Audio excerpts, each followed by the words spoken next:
4 o 5 preguntas Muy bien. que están ya sobre papel, de pronto resulten algunas otras. Muy bien.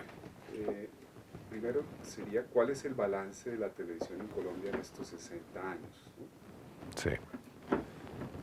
De una vez no me lanzo. Sí, y ahí habría que también, sobre todo este último periodo, su origen estatal, su Sí. proceso mixto y pues la privatización. Sí. Bueno, creo que ha sido una de las historias de medios más interesantes, más complejas en la historia relativamente reciente de Colombia, porque es reciente en términos de medio siglo, poco más de medio siglo. En primer lugar, el hecho de que Colombia muy tempranamente genera un modelo o una forma de hacer televisión que se separa de las formas hegemónicas en ese momento en el mundo, que eran por una parte la televisión eminentemente estatal y por otra parte la televisión privada, y produce lo que se ha denominado el modelo mixto de la televisión. El modelo mixto de la televisión, hoy mirado a la distancia, resultó interesante en la medida en que posibilitaba un diálogo entre lo estatal, lo público y lo privado, por una parte. Por otra, que había una diversidad mucho más grande de oferta televisiva y de propuestas televisivas. En tercer lugar, que había una comprensión mejor, yo creo, de las autoridades de la televisión sobre lo que se buscaba con ese medio. El hecho de que la televisión haya nacido con un sentido público muy fuerte es muy importante. Cuando se rastrean, digamos, los documentos básicos o las opiniones de los pioneros de la televisión, uno encuentra claramente que desde el inicio estos pioneros pensaron que la televisión debería ser un instrumento de la cultura, del desarrollo, de la vida social. Esto era bastante claro y es muy llamativo.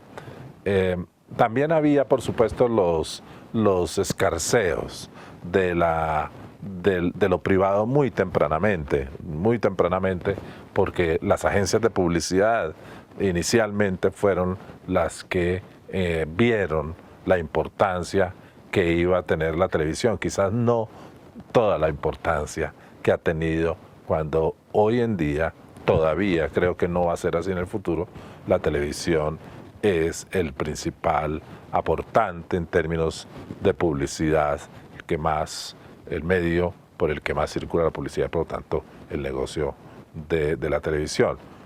Creo que también se observa, podemos observar y contrastar en estos 60 años lo que representa el modelo estatal, el modelo público, el modelo mixto y luego la privatización, lo que ha sido la privatización. La privatización ha concluido, digamos, en un duopolio, es decir, una hegemonía de la empresa privada en la televisión, que es hegemonía en el entretenimiento y particularmente lo que me parece a mí más complicado, una hegemonía en la información.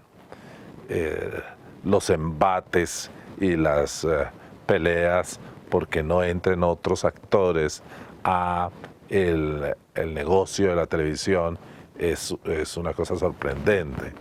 Colombia tiene menos canales que países muy pequeños de Centroamérica, donde hay televisión de relativa calidad privada, diversa.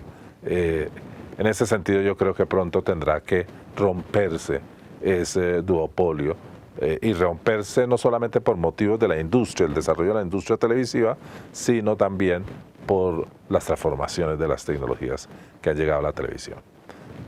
Lo tercero que podría resaltar de este balance es que la historia de la televisión es también la historia de la evolución de las tecnologías, pero la historia de la evolución de las tecnologías ligada a las transformaciones de la sociedad. Nunca las tecnologías en televisión estuvieron separadas de la vida social, de las discusiones políticas, de las definiciones económicas. Siempre estuvieron unidas.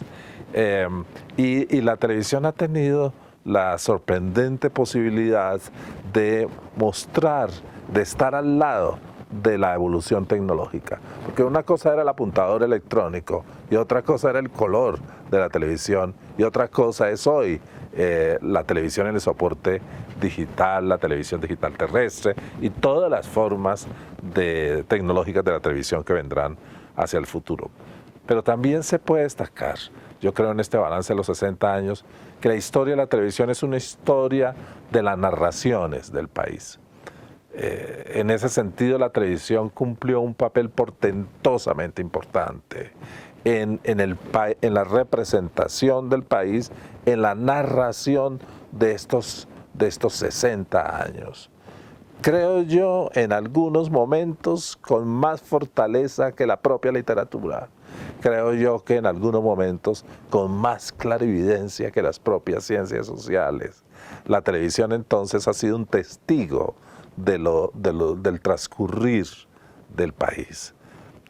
Pero de un país que no pasa por nosotros los académicos solamente, de un país que pasa por los intereses, las expectativas, las ilusiones, las emociones de la gente. Por lo tanto, de un país muy vivo. Y finalmente, el último punto que quisiera resaltar, de muchos otros que se podrían resaltar, es que los 60 años de la televisión muestran las conexiones entre lo local y lo mundial, porque la televisión fue el dispositivo social, tecnológico, cultural, que permitió que una nación bastante provinciana y encerrada se vinculara a lo mundial y a lo mundial en el momento en que sucedían los hechos. Esto ha sido extraordinario que los colombianos hayamos tenido esta oportunidad.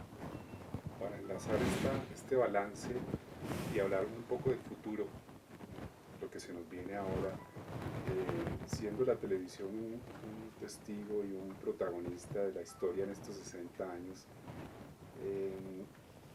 ¿cómo ve la televisión del posconflicto? ¿Va a ser la misma? ¿Permanecerá? ¿O habrá modificaciones en un futuro no lejano?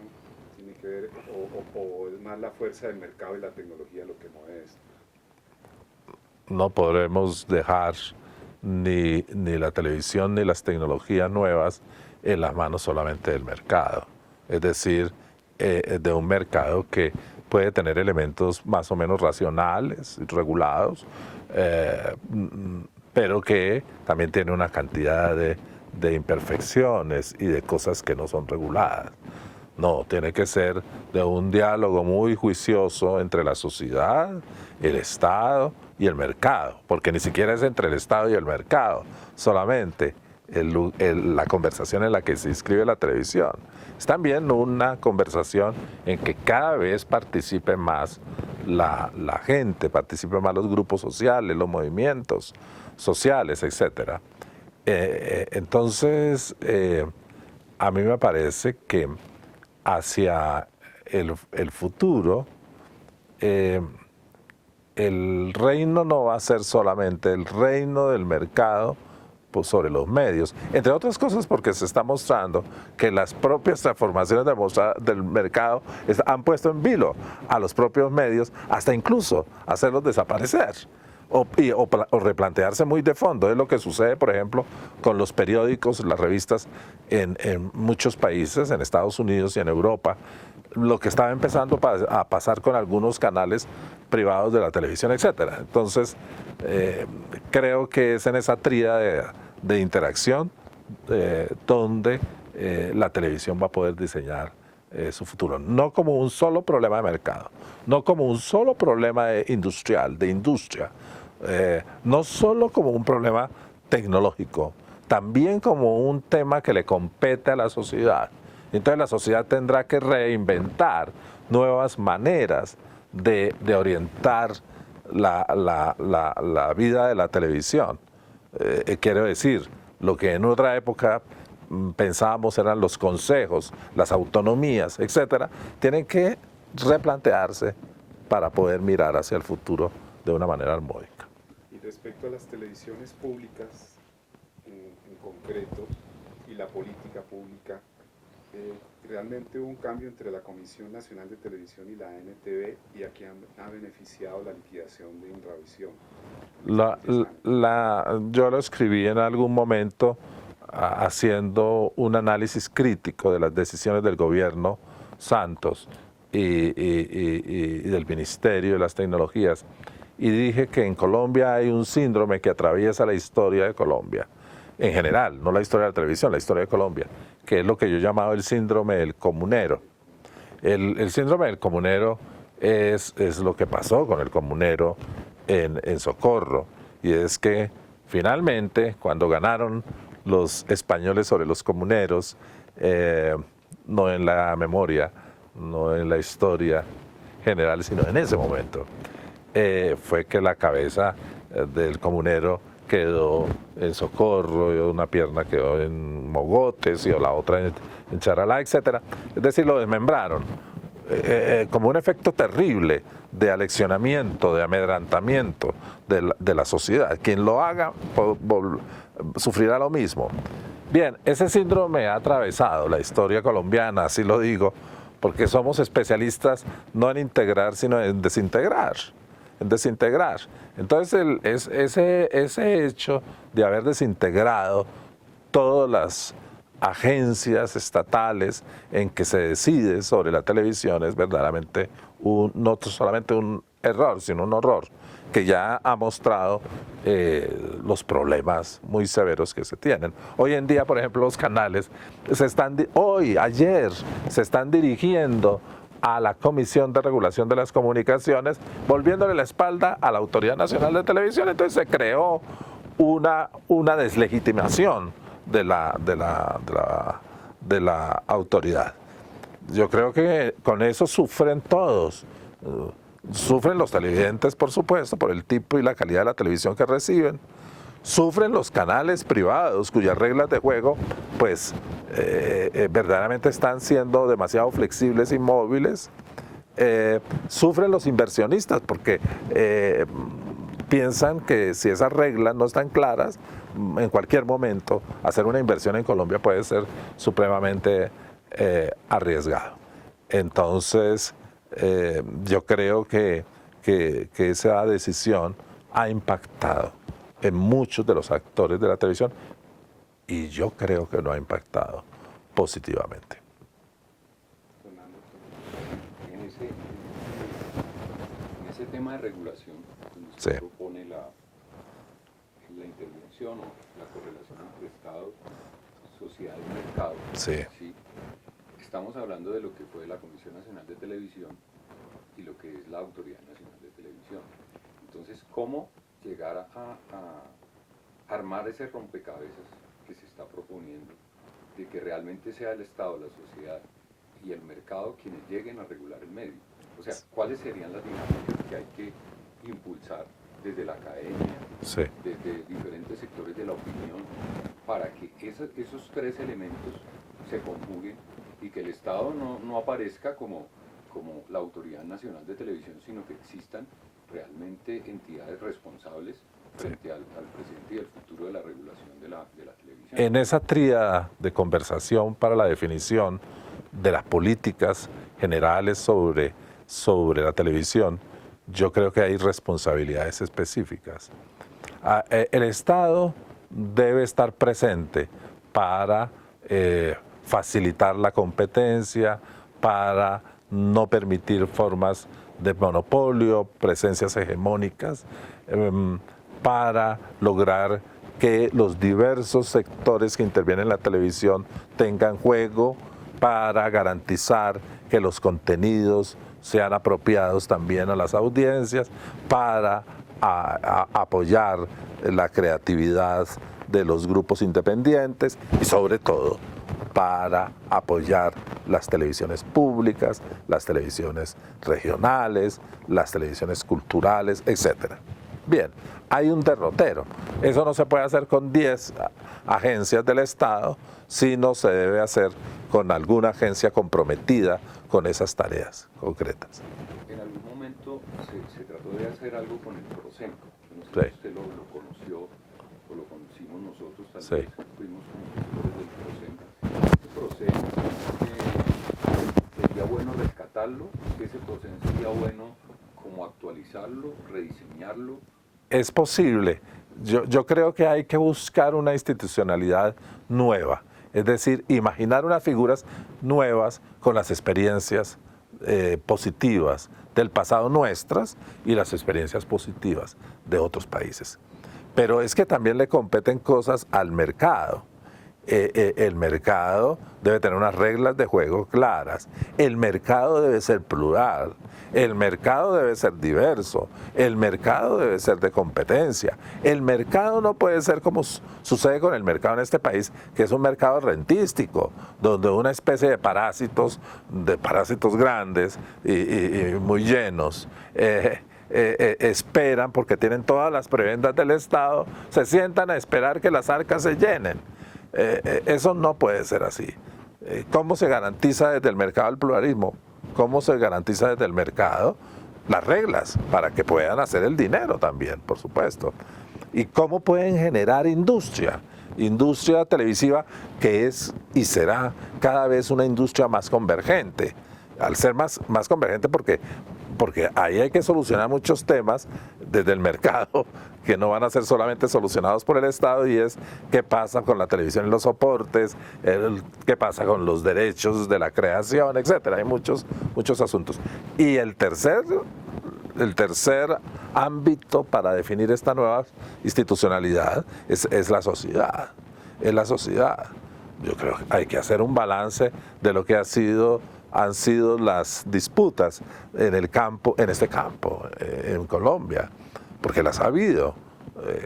El interés que han manifestado sectores por participar, las ligas de televidentes, es decir, muchas experiencias que ha habido, que están mostrando que la sociedad quiere también manifestarse, dialogar con el Estado y con el mercado por el tipo de televisión que reciben ellos y sobre todo sus hijos, el papel que tiene la televisión en la educación, que lo sigue teniendo y lo va a tener de otra manera a como era pensada en el pasado, y como lo estudió Milcíades Vizcaíno de manera muy acertada. Eso es lo que nos llevará seguramente a redefinir la figura, no a desmembrar, sino a construir una nueva figura. Pero eso no sucederá si no hay voluntad política. No hay voluntad política. Y creo que la voluntad que uno observa es sobre todo el mantenimiento de los grandes sectores de inversión en la televisión, y no de los otros problemas que competen a el sentido de la televisión pública, a la participación de la gente, a la participación de los sectores sociales, etcétera.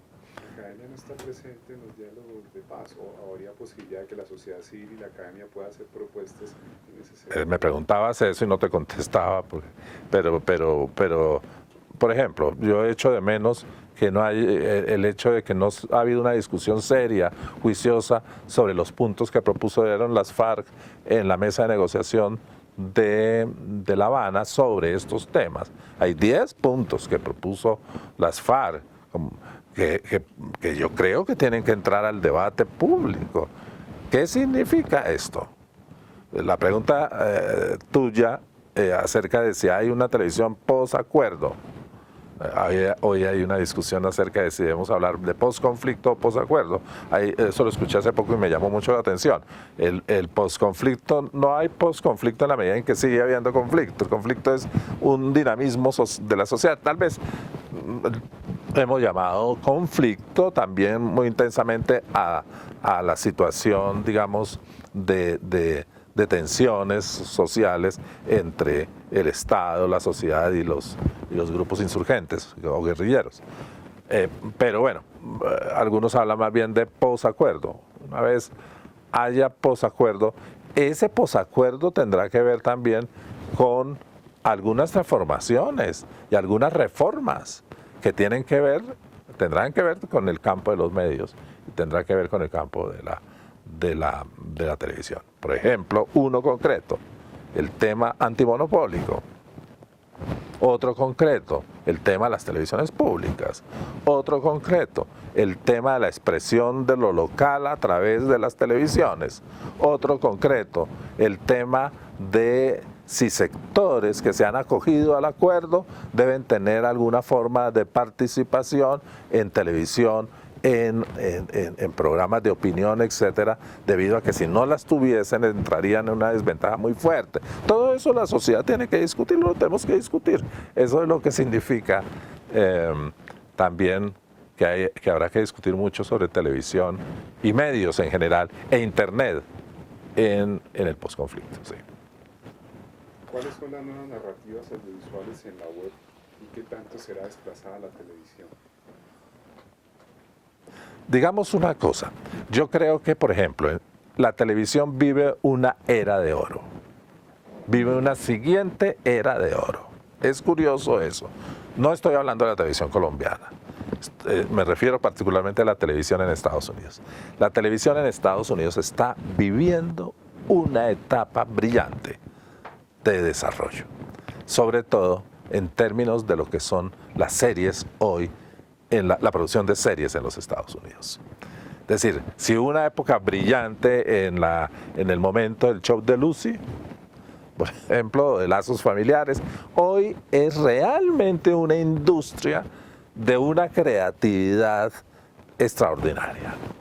Me podría decir 10 o 15 grandes series, pero basta ver los Emmy para ver las propuestas narrativas que se están haciendo en la televisión mundial y particularmente en la televisión norteamericana. Ya decir si esto está sucediendo en la televisión colombiana o no, pues creo que habrá algún esfuerzo, pero no un esfuerzo generalizado. Además de que yo prácticamente después del 2000 casi que no doy fe histórica, pero 90, 80 y un poquito el 70 sí, porque escribí prácticamente todas las semanas sobre todos estos temas. Y me señalabas en tu pregunta, me decías, esta última pregunta que me hacías, perdóname. Sí, las nuevas narrativas en la web, audiovisuales, ¿qué tanto desplazan? Son muy interesantes. Es no solamente las narrativas de la web, sino lo que está pasando en general en la web, lo que está pasando. Acabo de escribir como autor invitado un texto en la revista Telos de Telefónica en Madrid. Es una revista muy respetable. Y ahí escribo sobre las transformaciones del ecosistema digital. Y planteo la hipótesis de si estamos en un desplazamiento, un ecosistema mediático, un ecosistema digital. Esto no quiere decir que los medios desaparezcan, sino que los medios se ubican en otro ecosistema, que es hoy más digitalizado.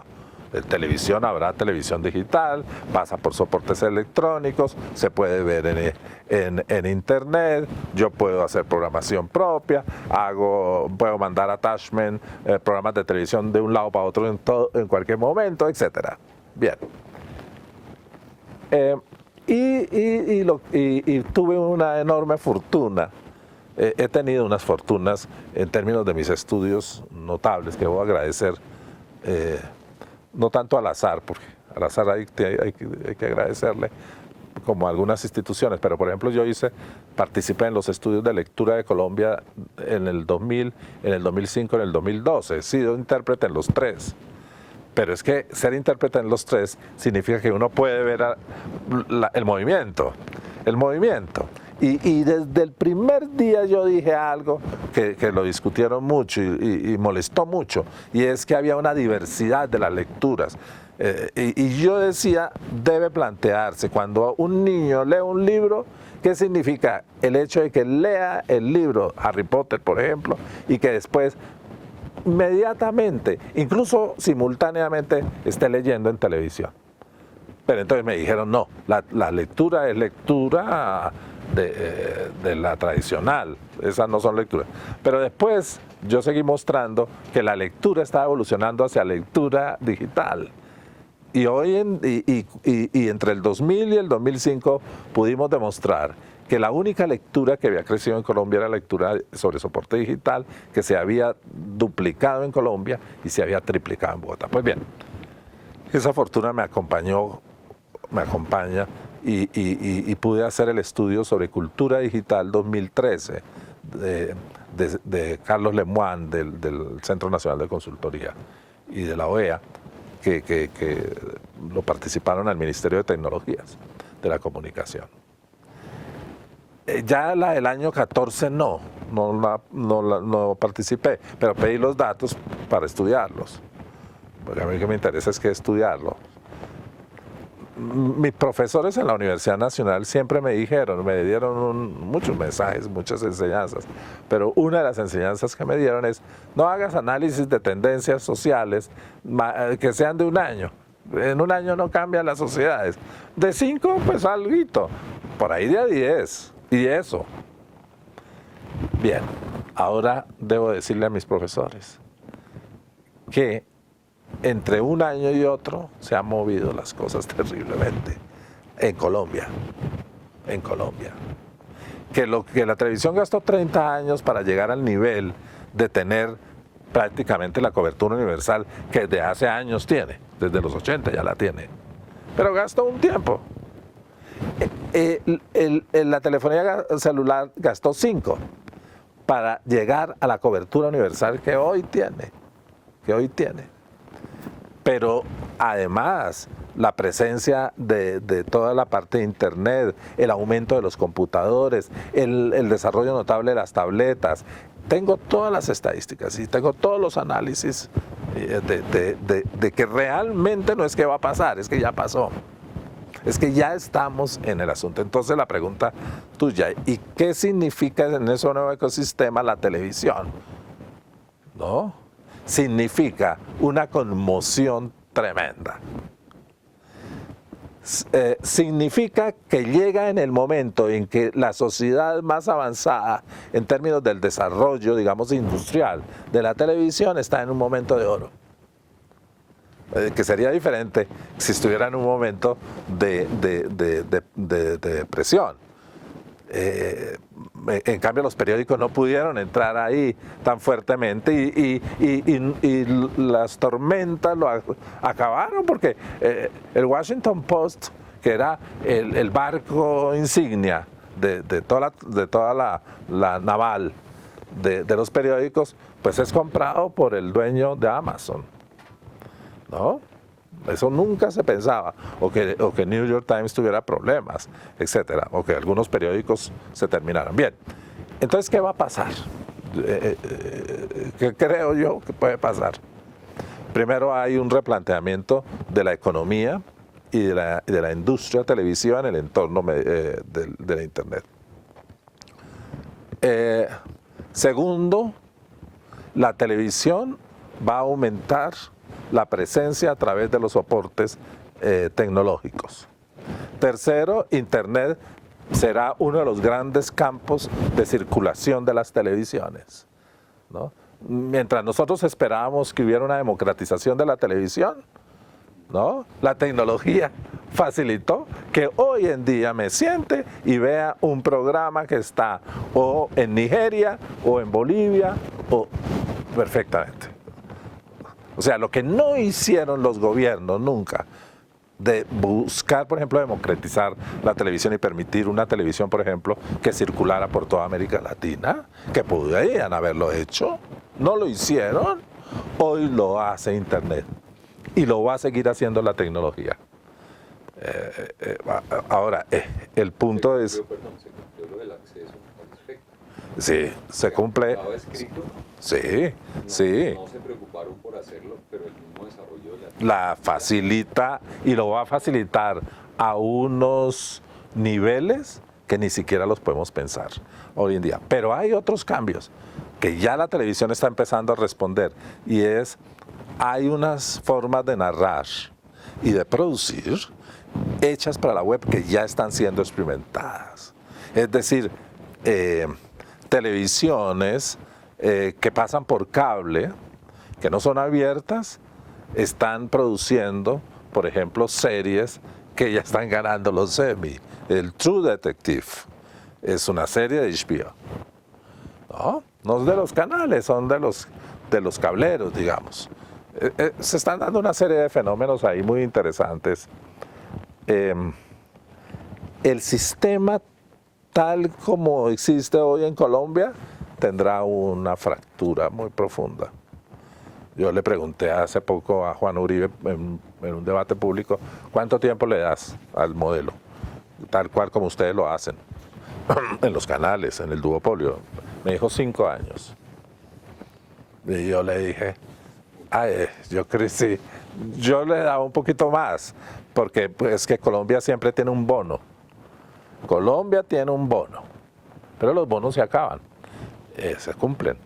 Entonces Colombia tiene un bono porque el periódico El Tiempo fue vendido por 300 y pico millones de dólares de Planeta. Hoy ya nadie vende ni siquiera Washington Post por ese precio, ¿no? O sea, tenemos un y está muy bien el periódico. Digo, muy bien en términos de que circula, que da platica, todo eso está bien. Mejor dicho, un editor en Estados Unidos debe mirar con mucha sorpresa al Tiempo de Bogotá, que todavía da plata. Bien, el problema es que en la televisión eso va a moverse muy fuertemente. Ya en investigaciones en Estados Unidos del Pew Institute se nota que la forma de acceder a la información de los norteamericanos, que era la televisión, empezó a bajar. Claro, porque hay otras ofertas de información que pasan por la red, que ellos pueden controlar.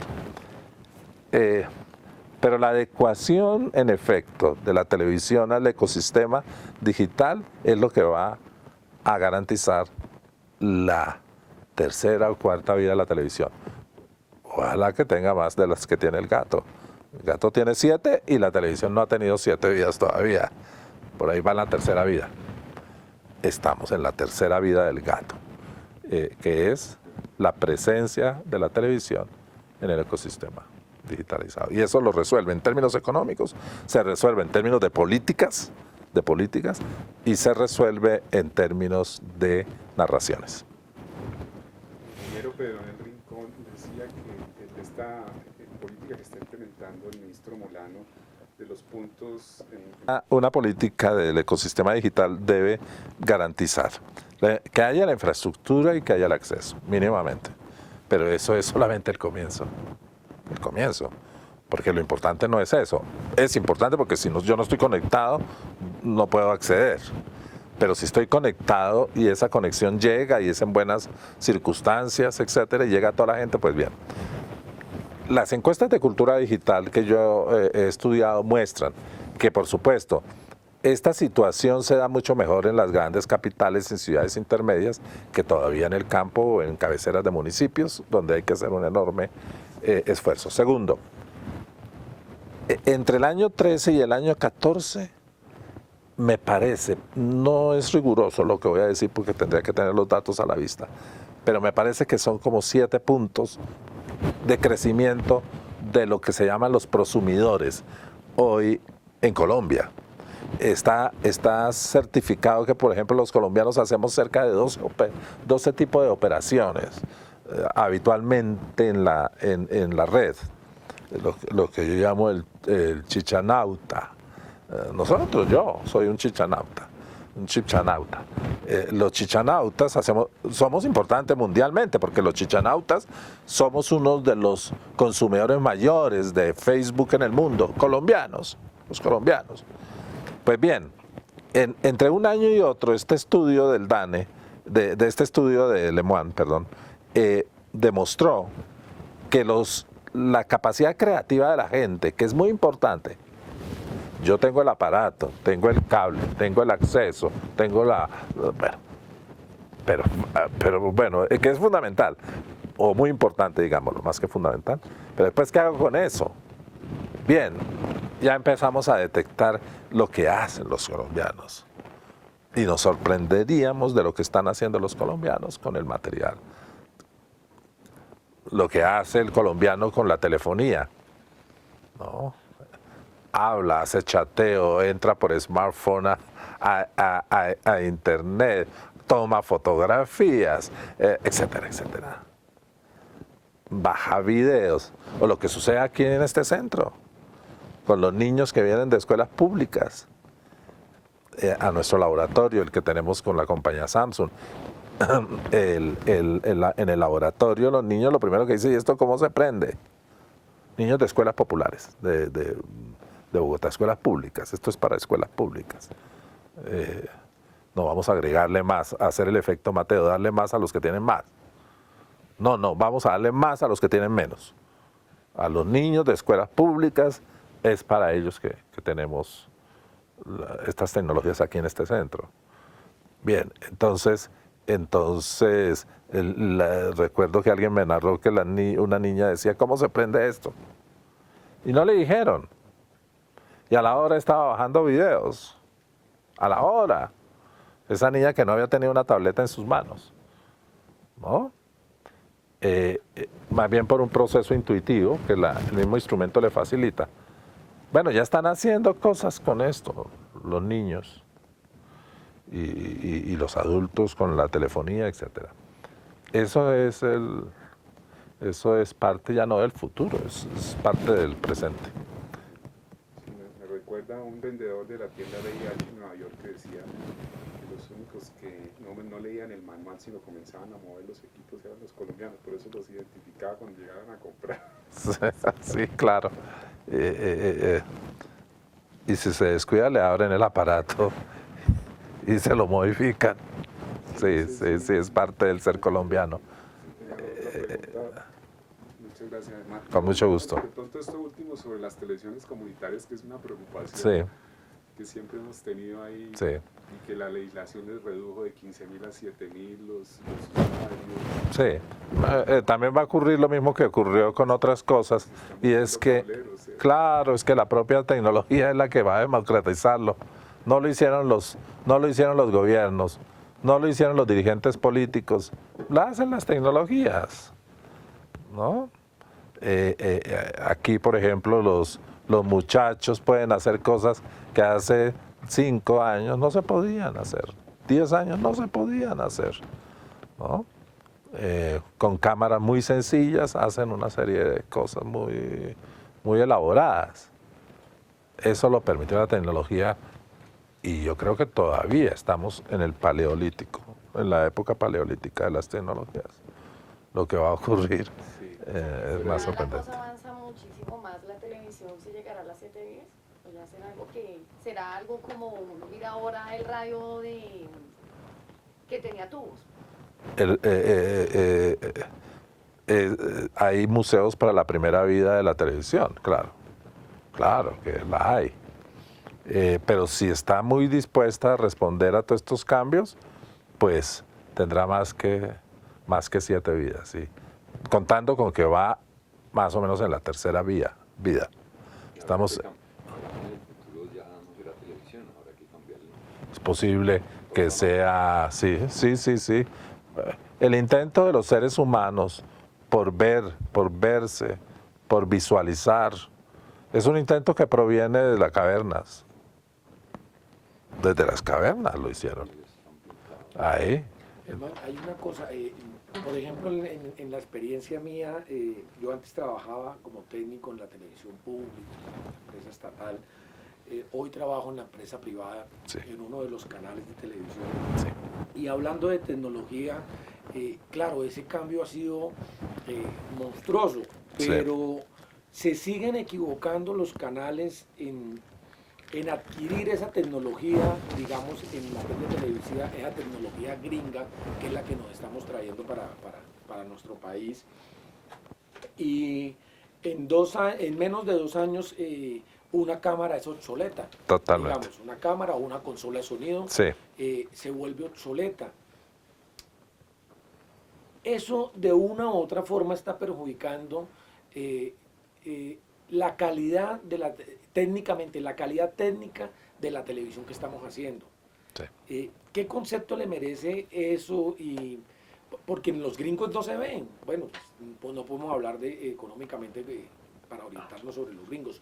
Pero acá sí me parece que no estamos teniendo, o la parte de ingeniería no está teniendo ese cuidado Sí. para poder decir, vamos a trabajar hacia 10 años o hacia 15 años, sino en 2 años nos estamos quedando obsoletos. Es verdaderamente desaforado esto. Tanto en el último teléfono celular que se le vende a cualquier persona, como una cámara que se le ofrece a un canal, es desaforado. Me sucedió hace poco con una gran compañía de la cual nosotros hemos comprado tecnología. El vicepresidente vino a visitarme y me ofreció la última cámara. Me dijo, vengo a ofrecerle la cámara que estamos haciendo para los Juegos, para el Mundial de Fútbol en Brasil. Entonces yo le dije, señor, muchas gracias, pero quiero hacerle una pregunta. ¿En cuánto tiempo me ofrecerá la siguiente? ¿Cuánto tiempo me ofrece? Él quedó muy sorprendido de mi pregunta. Y después le dije esto, le dije, ahora voy yo a decirle qué hacemos con sus cámaras. Con cámaras que vamos allá a sacar ya de nuestro stock. Pues con esas cámaras, mujeres indígenas y campesinas del Cesar y del Cauca han narrado sus propias historias. Con eso hacemos con sus cámaras. Las toman la gente y ellos también trabajan formas para representarse, para decir, para hablar por primera vez. Aquí vinieron, les dije, aquí a este centro que dirijo vinieron estas mujeres y temblaban las manos, le temblaban cuando tomaban una cámara, ¿no? Y poco a poco dejaron de temblar y ya empezaron a hablar y a hacer documental y cosas de estas, y fue maravilloso. Pero es que no pueden entender que eso existe. Ellos creen que existe el Mundial de Fútbol. Solamente, claro, existe el Mundial de Fútbol y maravilla ver las cosas, las cámaras del Mundial. Es bellísimo. Pero también por muchos lugares de la sociedad, en Colombia, en Filipinas, en qué sé yo, en Guatemala, en donde sea, están sucediendo muchas cosas con la producción de televisión. Hay que tener en cuenta eso. La televisión también tiene vida porque vive en otros planetas. Hay vida en otros planetas. No es solamente el planeta comercial. No podemos dejarnos meter en ese cuento de que solamente vive ahí. Claro, ahí donde vive más, con más dinero, más... sí, pero vive por otros lados, porque hay grupos de jóvenes que están haciendo video, porque hay grupos de artistas que están experimentando con la televisión, porque hay grupos sociales que están haciendo sus propios documentales, porque hay comunidades indígenas que están buscando entrar a la televisión. O sea que ya ahora entonces no es un gato, sino son miles de gatos, parece entonces. No es la vida de un gato, sino la vida de muchos. Ese es el punto, ¿no? Por ejemplo, llegan equipos, por ejemplo, en el Mundial que hicieron pruebas para transmisión con 8K. Con 8K hicieron, y nosotros en Colombia hasta ahora estamos llegando al Full HD. Hasta ahora estamos llegando al Full HD. Y por ejemplo, llegan equipos que con cámaras como la Alexa, con cámaras como la Red One, que nos botan 4K, 6K. Pero pues si no tenemos ni siquiera los aparatos para poder llegar hasta eso, entonces nos tenemos que grabamos a 8K o a 6K o a 4K, pero nos toca bajarnos HD. Bueno, ahí hay múltiples problemas. Es el problema entonces de la decisión que toma la empresa privada o los estados frente al desarrollo de las tecnologías y pone las cosas y le da prioridades. Y se arriesga también, porque esto es un riesgo. Eso, segundo, hay un problema efectivamente en cómo se está produciendo, con qué tecnología y qué pasa cuando se transmite y esa transmisión no es coherente con las formas de producción. Ahí hay problemas. Hay un problema, por ejemplo, en la memoria visual. Esto genera una cantidad de problemas de qué es lo que va a quedar memorizado y cómo va a quedar memorizado hacia el futuro las imágenes, cómo son archivadas. Es un gran problema que seguramente tendrán que enfrentarlo los canales. Nosotros, por ejemplo, como una entidad de formación, nos enfrentamos. y no vamos detrás accesando por la última cámara. Sabemos cuál es la última cámara, siempre vamos a las ferias internacionales, conocemos qué es lo que se está produciendo, pero no es la cámara la que determina el proyecto. La política, la regulación, ¿cómo ve usted estos nuevos vientos de regulación en Latinoamérica y qué está poniendo a cabo la arquitectura institucional? Bueno, pues yo pienso que en América Latina se están generando en los últimos años procesos muy interesantes relacionados con la democratización del sector de las telecomunicaciones y particularmente con lo que tiene que ver con radio y televisión. Hace un par de semanas participé en Lima en un seminario justamente sobre ese tema y allí pude ver de cerca las experiencias interesantes de Argentina, de México, de Ecuador, de Brasil, donde ha habido un trabajo de reingeniería institucional, donde ha habido una intención de parte del Estado, una participación importante de la sociedad civil, de la academia de manera significativa, intentando establecer nuevas reglas de juego para pensar los medios de comunicación en nuestra región y para que estos medios aporten al fortalecimiento de las democracias en el continente. En Colombia, ¿cuál es la situación? A ver, yo he aprendido, porque el tema me está interesando últimamente, que si bien es cierto no ha habido procesos de reforma estructural, como en el caso argentino, mexicano o ecuatoriano, sí ha habido, sí se han dado pasos o procesos interesantes buscando esas reformas. Por ejemplo, en el año 2009 se establece una reforma específicamente al sector telecomunicaciones como resultado de una ley que en este momento no recuerdo, no sé si es 1507, el Ministerio de Comunicaciones digamos que asume una nueva personalidad y empieza a llamarse Ministerio de las Tecnologías de la Información y la Comunicación. De otra parte, justamente el año pasado se revisaron las reglas de juego que manejaban la televisión en Colombia y como resultado de ese proceso de revisión se enterró la Comisión Nacional de Televisión y se le dio vida a la Autoridad Nacional. Digamos, del primer proceso ha habido una apuesta al desarrollo de la tecnología, de las tecnologías de la información y comunicación. Por supuesto que ha sido una apuesta que se ha plasmado en un proyecto central que se llama Vive Digital y que hoy estamos en la fase de Vive Digital 2 en este cuatrienio. Y si bien es cierto, allí ha habido avances, es muy importante pensar en cuáles son las limitaciones de ese proceso.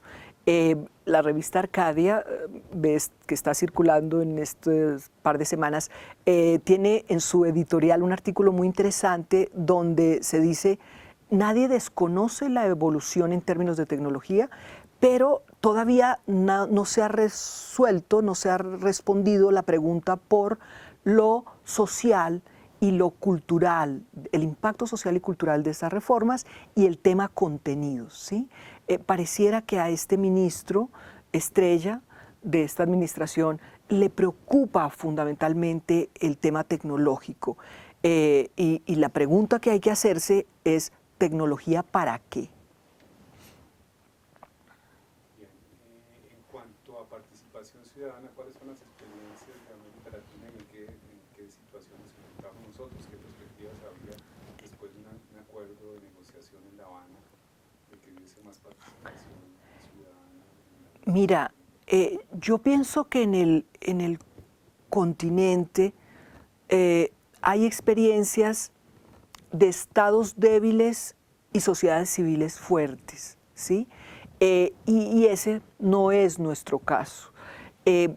Yo me he preguntado en los últimos años, ¿no? y yo creo que a lo largo de la existencia de la Comisión Nacional de Televisión, ¿qué hay que hacer para que los ciudadanos se empoderen y sean conscientes de la responsabilidad que tienen acompañando y teniendo presencia en los medios de comunicación, ¿sí? Las defensoras del televidente, los defensores del lector, por supuesto que han hecho esfuerzos importantes que pesar que no han sido suficientes para lograr transformaciones en ese sentido, ¿sí? Un poco las experiencias argentinas, un poco menos la ecuatoriana, con todas las limitaciones que esta última tiene, y las experiencias brasileras, que todavía no hay una ley que haya reformado el sector, han mostrado de manera visible la presencia de los movimientos sociales acompañando estos procesos, la presencia de la sociedad civil y la presencia fundamental de la academia como interlocutor, como vocero, como mediador. Tristemente yo pensaría que nosotros estamos lejos, y ya que lo relacionas con el tema Cuba, por supuesto que ahí hay una deuda pendiente, ¿sí? ¿Cuál es el aporte de la comunicación, de los medios y de los ciudadanos, televidentes, radioescuchas y lectores de prensa acompañando y siendo actores de este proceso? Eso todavía no, la respuesta no la tengo. Bien, en estos últimos días hubo un conflicto entre los canales privados y la televisión satelital mundial, ¿cierto? Hemos visto cómo se han consolidado los monopolios extranjeros como Telmex en la televisión comunitaria y en la televisión privada. ¿No será que la regulación está siendo sobrepasada y ya, por ejemplo, esa división que teníamos de sistemas, televisión local, regional, nacional e internacional, eso está obsoleto en cuanto a regulación, entre otras normas?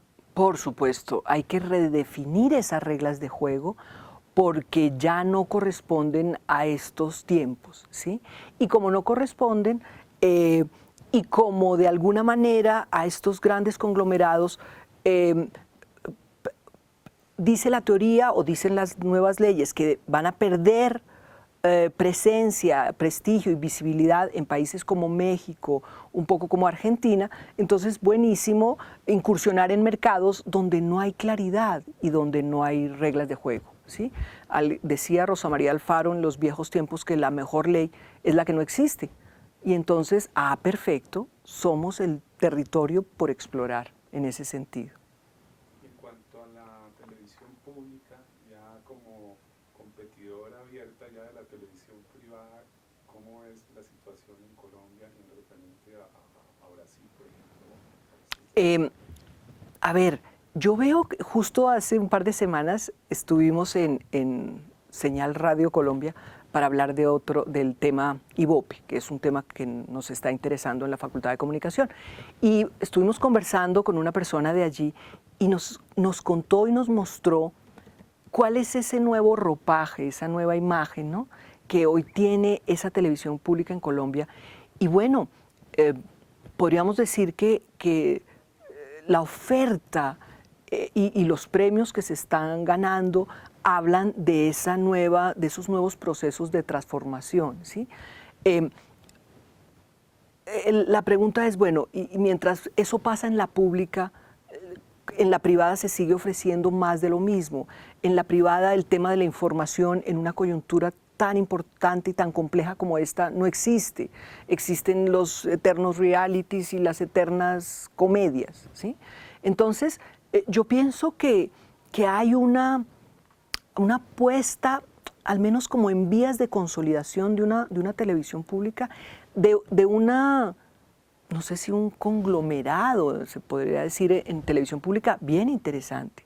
Ahí se están haciendo programas para franjas que la televisión privada ha olvidado, para niños, ¿sí?, para jóvenes, y bueno, esa apuesta yo diría que hay que avalarla y hay que respaldarla. Los peruanos ahorita siguen teniendo una muy cuestionable televisión privada, en términos de oferta informativa y en términos de géneros, y han consolidado una televisión pública en estos últimos años muy interesante. Los brasileros también yo no sé si uno se defiende de Globo o uno simplemente entiende que es un target distinto y empieza a mostrar y a contar otras historias y otros temas y otras problemáticas que esa televisión privada no se ocupa, básicamente. ¿Cómo ve usted el surgimiento de nuevas agremiaciones en Colombia, como la de los actores, y el tema también de la flexibilización laboral en la televisión, también relacionado con el tema académico, puesto que estamos sacando cantidades de muchachos que salen al mercado laboral y llegan a trabajar a los canales privados y son prácticamente utilizados durante 1 o 2 años para luego poder conseguir un mediano trabajo allí? A ver, yo creo que ese tema es súper interesante. ¿Cuánto tiempo pasó para que esos actores se pensaran en su situación laboral y miraran un poco qué tan favorable era para ellos o qué tan desventajosa? Allí, no recuerdo cuál es la sigla y cómo se llama esta nueva. ACA, ok. Yo pienso que ahí hay otro escenario para discutir, ¿no?, lo que le está pasando a esta televisión nuestra en estos 60 años. Yo creo que hay una cantidad de temas, ¿no?, que quedaron pendientes en la agenda de la celebración. Yo pienso que la agenda de la celebración por parte de los medios mismos fue muy general, muy del espectáculo y fue muy pobre. Vamos a devolvernos a esos temas pendientes. Uno de ellos es el de ¿qué pasa con las facultades de comunicación y cuál es el perfil de comunicadores o de productores audiovisuales que están formando? Si habrá cama para tanta gente, ¿qué pasará cuando estos personajes, estos niños que circulan por las facultades, se gradúen? ¿De cuál televisión estaremos hablando? ¿De cuáles medios? ¿Sí? ¿Qué tanto los estamos capacitando en nuevos formatos, en nuevas narrativas, en nuevos lenguajes, para que sean esos profesionales los que se ocupen de esos temas? ¿Qué tan rápido va a quedar atrás la vieja televisión? ¿Y cómo llegará la nueva? Segundo tema, qué pena aquí el comercial, pero este me parece particularmente importante, el tema de las audiencias y el tema de las mediciones, ¿sí? 60 años preguntándonos si es que el rating marca, y el rating es el rey.